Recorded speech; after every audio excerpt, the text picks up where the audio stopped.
Hi, Miley. You're finally returning home today, aren't you? Yes, that's right. I should arrive at the house around 6 p.m. or so, give or take a few minutes. Has it really been 5 whole years since you last visited? Are you very busy at your current job? Yes, I guess it has been that long. This job requires me to travel abroad frequently. So yeah, it can be quite hectic and stressful at times. I'm on the road right now. I hope there's enough space for me to park my car when I get there. If not, I may have to leave it down the street at the parking garage that charges by the hour. Don't worry about that. There's usually a spot open for you. You can park it there without any problem. Oh, that reminds me of something. Do you remember those sweets you brought home when you were here 5 years ago? I remember they were really delicious and tasty. Oh yeah, those sweets. Yeah, they were pretty good. I'm surprised you still remember them after all this time. I wonder if they're still available in the market. They are quite popular among the customers. I'm sure they still make them and sell them. Could you do me a favor and pick up some of those for me on your way here? Sure, I can do that for you. Oh yeah, Mom, there was something I wanted to ask you about. What is it that you want to ask me? It's about Cheyenne. I heard from someone that you're sort of acting a little bit rude and unfriendly to her. Is that true? Excuse me? What are you talking about? It's just something I heard from a friend of mine who lives nearby. She told me that my younger brother's wife was having a hard time living with you, that you were mistreating her and making her life miserable. Who told you that? I bet it was Caroline down the street, wasn't it? That's not true at all. I treat her the same way I treat everyone else. She said you're making her do all the housework by herself, and she suffers verbal abuse from you on a daily basis. All I'm doing is giving her a little life lesson. As an experienced mother, that's all she needs. Someone to teach her how to cook and clean properly, right? Cheyenne is still young and naive. She really has an adequate experience as a married woman. I can't believe people saw it that way. Mistreating her? Please. I would never do such a thing. But you know what? If such rumors are really going around, maybe I should come out and say it. What is it that you want to say, Mom? To be honest, I really can't bring myself to like Cheyenne. I know Boston could find someone a lot better than her. I think she's just using my son for his money and status. Huh? Are you serious? Mom, you sound like some conspiracy nut. Cheyenne seems like a really nice and kind person, if you ask me. Why do you have to take her side? You're my daughter, aren't you? I'm not taking anybody's side here. Don't get me wrong. I'm just saying you guys all live together under the same roof, so it would be advantageous to all of you if each of you give and take a little and find some common ground. All right, I got it. I suppose if I just keep quiet and mind my own business, people won't see me as a mean old mother-in-law. I'm being serious here, Mom. Yes, I know. I'll try my best to be a better mother-in-law. I should be there by 6 or 7. Yes, all right. Drive carefully and safely. Cheyenne, where the hell are you right now? I've been looking for you all over the house. I was just vacuuming the living room. Your daughter's coming home today, so I wanted the place looking spotless and tidy. Is there anything you need from me? Yes, my daughter. I was just online with her. She has a lot to say about you.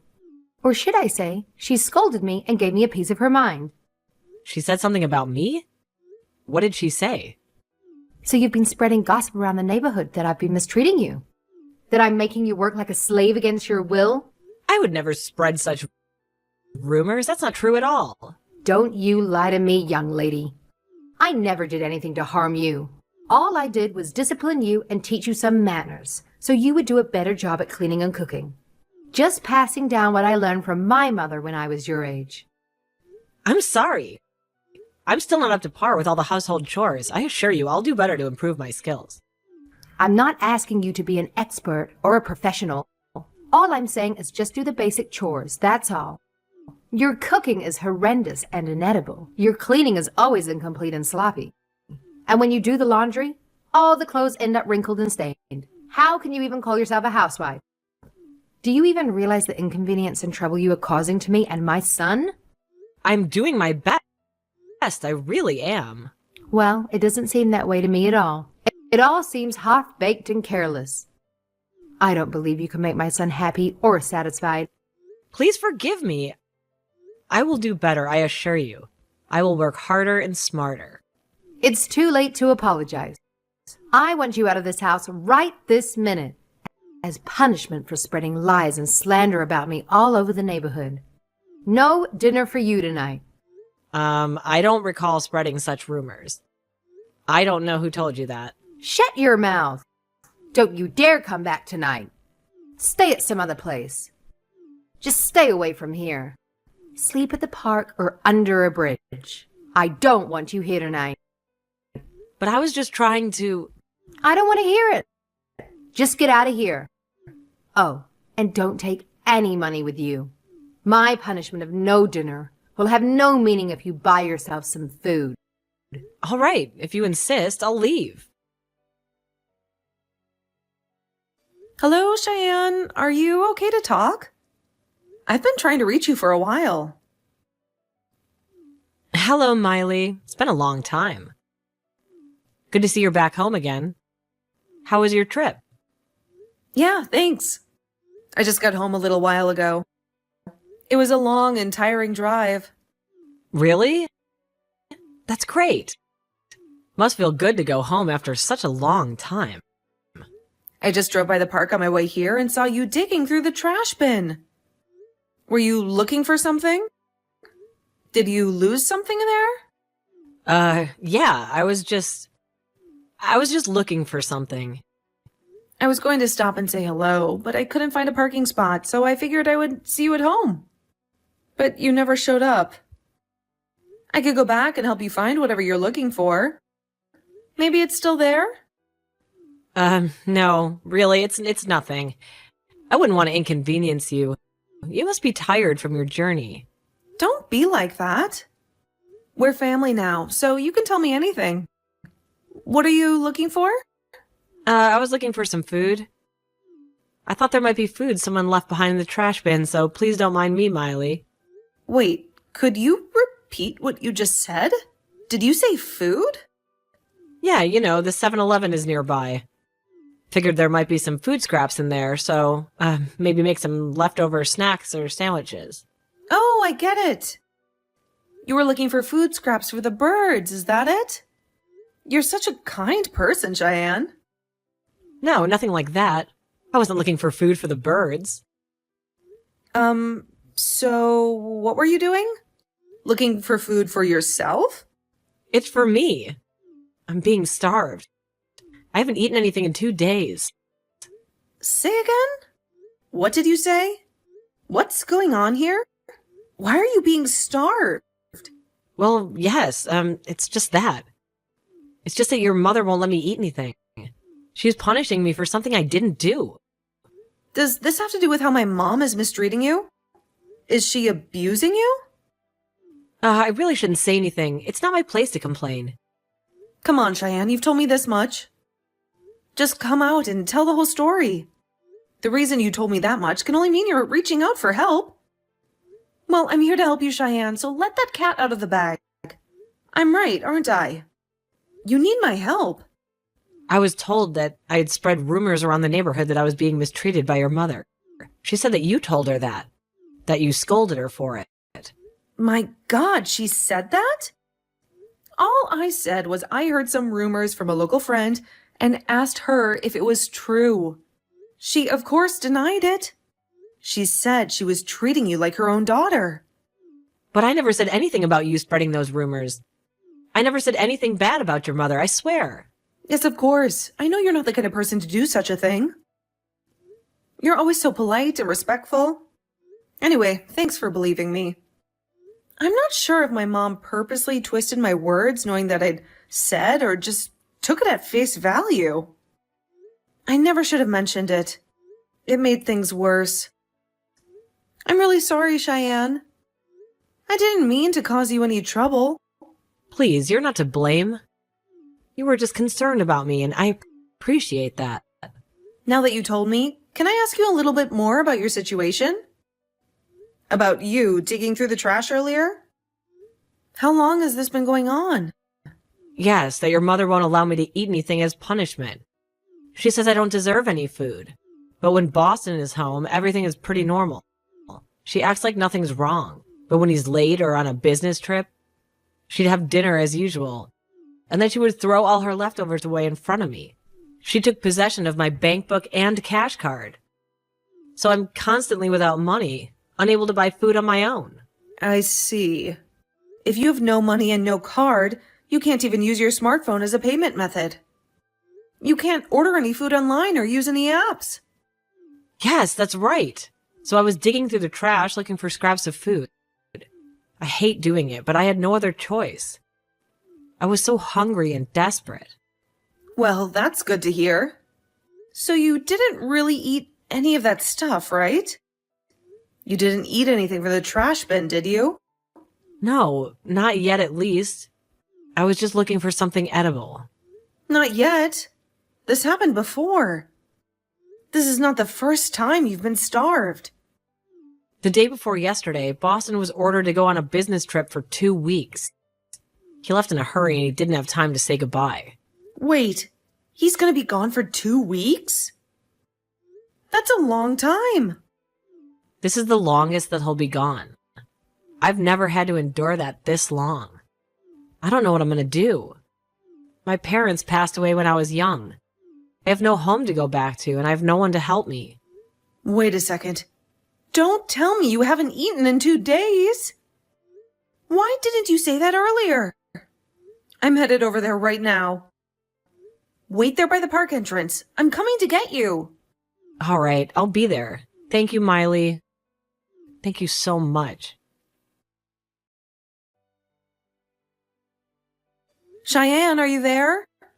Are you doing okay? I've been worried sick about you. Hello? Miley? Yes, I'm fine. Thanks so much for getting me this hotel room for the night. It's very comfortable and cozy. And thanks for dinner, too. I must have seemed like a hungry child. I ate everything you gave me. I'm really sorry. And that $300 you lent me? I'll pay it back as soon as possible, I promise. Forget about all that. Did you get a little rest? You looked exhausted. Yes, definitely. I feel much better, thanks to you. You're so kind and generous. You can have breakfast at the diner across the street after you check out tomorrow. So get your fill before I pick you up. I'll text you again in the morning to confirm the time. Thanks for everything, Miley. You're a lifesaver. Oh, yeah, and I contacted Boston and told him everything. That idiot, he had no idea about any of this. Men, you can't live with them. Yeah, well, I didn't want to worry him. He was just so busy with work and all. I've never had to talk to him about any of this. I thought I could handle it on my own. I sent him all the conversation texts regarding this whole message, but he is furious about it now. He can't believe what his mother has done to you. Oh, so that's why he called earlier, saying he was really sorry and he was on the verge of tears. He sounded so upset and angry. Oh, so he read the whole thing already, huh? Well, good for him. He finally knows the truth. Yeah, seems like it. He said he talked to his boss about having urgent family members, and he finally got permission to come back for a while. He said that he'll arrive tomorrow at noon, and he said that he wanted to see me as soon as possible. Okay, so everything is ready to go. We'll get the operation in motion tomorrow afternoon. My mom's going to be across town tomorrow for her women's luncheon, so she won't be back till later. So that's our chance to get the ball rolling and confront her. Right. I won't ever forget this, Miley. You're the best sister-in-law ever. We're not done yet. Let's leave the festivities for later. We still have a lot of work to do. Miley, are you still asleep? You should get up and enjoy the day. Good morning, Mom. I'm awake now. I was just resting my eyes for a bit. I'm off to a luncheon with my friends today. We're going to that new restaurant that opened last week. The one you were talking about the other day, right? The one that serves exotic dishes from around the world? Well, have fun. You said you'll be back around 6 p.m. No change there? Yes, that's about right. Okay, I'm off. See you later. Don't forget to feed the cat and water the plants. All right, drive carefully and have a nice luncheon, Mom. Say hi to your friends for me. Cheyenne, where the hell are you? Answer me. I just got home to find all Boston's and your stuff gone. The place is practically empty. There's nothing left but some dust and cobwebs. What's this about? Explain yourself right this minute. I don't have time for this nonsense, Cheyenne. Are you seeing this? Are you seeing what you've done? Mom, are you there? Can you hear me? Miley, where have you been? I've been trying to reach you for hours. Something is not right at home. Do you know anything about this? Did you have anything to do with this? I'll explain everything to you, Mom. So hold your horses. Don't jump to conclusions. Boston and Cheyenne have moved out. They no longer live there. They packed their bags and left. Wait, what? What are you saying? That doesn't make any sense. I can understand Cheyenne moving out. She was always a troublemaker. But Boston too? That can't be. He's my son, and he loves me. Anyway, he's on a business trip now. How could he move out? He's not even here. He took some time off and came back to help move. He flew back as soon as he heard what was going on. Boston is furious how she treated Cheyenne. He had no idea what was happening.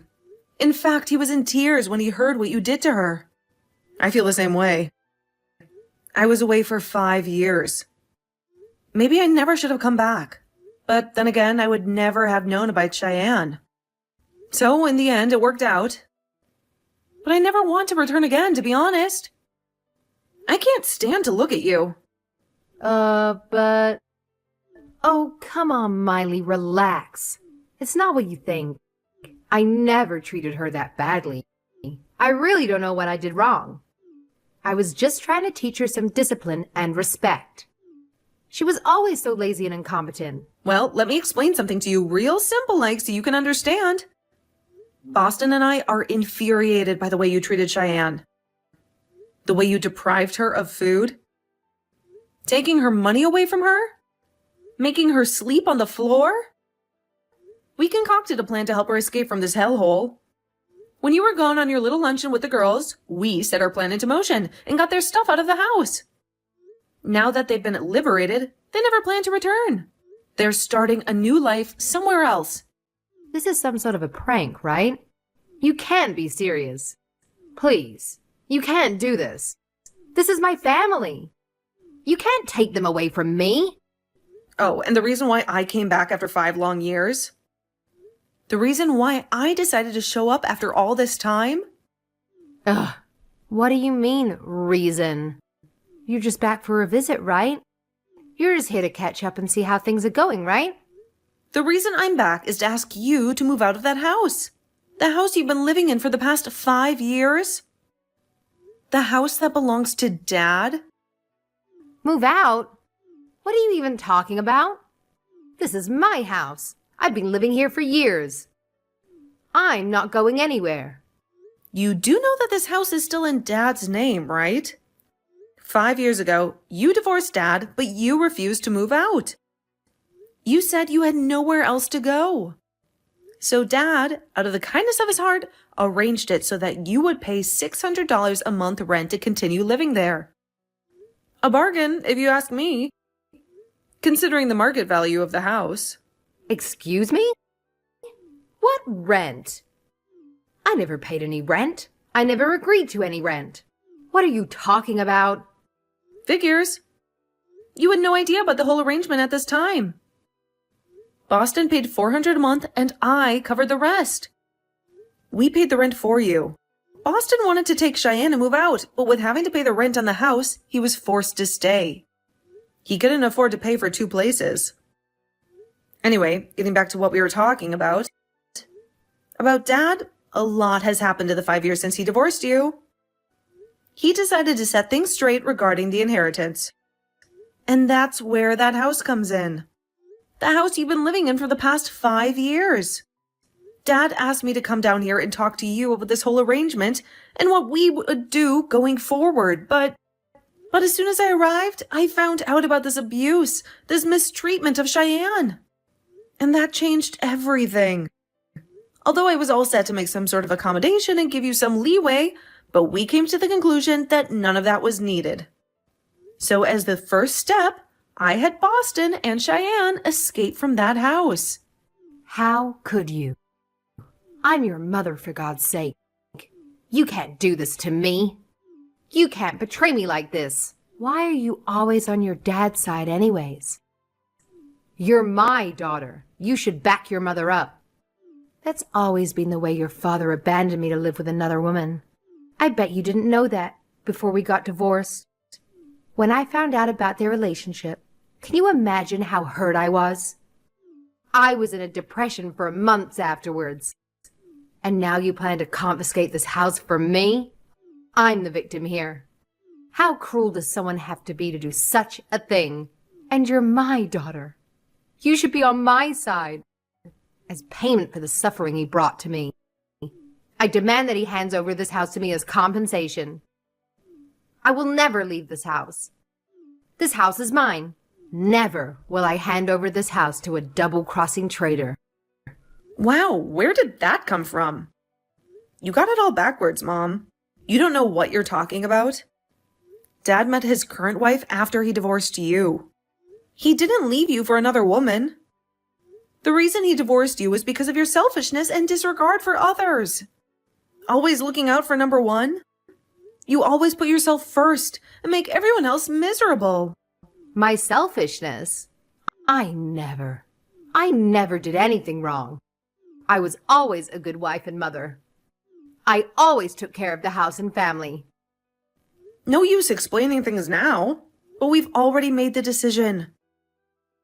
Mom, you're out of that house like it or not. You can't stay there any longer. You have to leave now. You can't be serious. Where the hell am I going to go? I have nowhere else to go. My folks are gone. They passed away a long time ago. I have no real close relatives to return to. I have no friends that would take me in. What do I do? Where do I go? I'll introduce you to a live-in job. A job where you can live and work at the same place, all-inclusive. Boston's boss had some connections and found you the perfect position. I'd take it if I were you. It's a small fish processing factory up north called East Fisheries. They need a supervisor for their employee dormitory. It also includes cooking and cleaning for the workers. It's not a bad deal. You'll have a roof over your head and a steady income. Ace Fisheries? That sounds familiar. Where have I heard that name before? Oh, I remember. Is that place where they send the troublemakers and the dropouts? The ones who can't find any other jobs? The one who has no future. But live-in? No way, I can't do that. I can't live in a place like that. I'd rather you take me in. You are my daughter. You take care of me. It's the least you can do for your own mother after all I've done for you. That's not happening. You can't live with me and you can't expect me to take care of you. You're not my responsibility, and you're not welcome in my home. Why? I'm sure you have enough room now that my son has abandoned me. He left me all alone with you. He betrayed me. He chose that ungrateful girl over me, his own mother. It seems that the only other option is for my eldest daughter to take it upon herself to look after her poor mother. That only seems fair. Sorry, Mom, I'm getting married. I'm getting married to the love of my life. He is going to be transferred overseas for a few years at least, so I'll be joining him. So no way can you live with me. I'm leaving this country. You mean married? You're getting married? To whom? To that guy you met online? How could you do this to me, Miley? How can you leave me alone? I suggest you to take up the offer from Ace Fisheries. You'll have a place to live. You can work and have 3 meals a day. What more can you ask for? You should be grateful you even have such a choice. I remember where I'd heard this. Ace Fisheries. A friend's delinquent son ran into some trouble with the law, and one night a black van arrived at their home and took him away. He was gone for several years. No one knew where he was or what he was doing. Then one day, he returned, a completely changed man. A polite, well-groomed man. He said he had learned his lesson. And he said he had a new job at Ace Fisheries. I can't go there. Please, Miley. I'm frightened. The black van. It's sitting right outside my door. It's waiting for me. What am I going to do? Miley, please help me. Miley, please don't do this. Please don't send me away. After that, she screamed and cried when that van arrived at her house, but she had no choice but to pack her few belongings and be taken away. She arrived at the site after a long and bumpy ride and started work the very next morning, which involved cooking and cleaning for the other workers. Most of them were women who had been working there for years, and they were the ones who ran the show. They were tough, resilient, and no nonsense, and they had no patience for anyone who complained or slacked off, especially a spoiled old woman like her. She would flinch and cower when one of those fierce women even looked at her. A self-centered attitude was a liability in a place like that. But all things considered, I think she's better off there. It will teach her a thing or two about life. Maybe those women will make her see the error of her ways. As for Boston and Cheyenne, they rented a small apartment near where my dad lives, and they see each other often. I hear Cheyenne gets along great with Dad's new wife. I hope things work out for them. Me? I'm getting married in the summer and then heading to Europe for a few years. Maybe I'll finally be able to visit Paris. It's gonna be an adventure.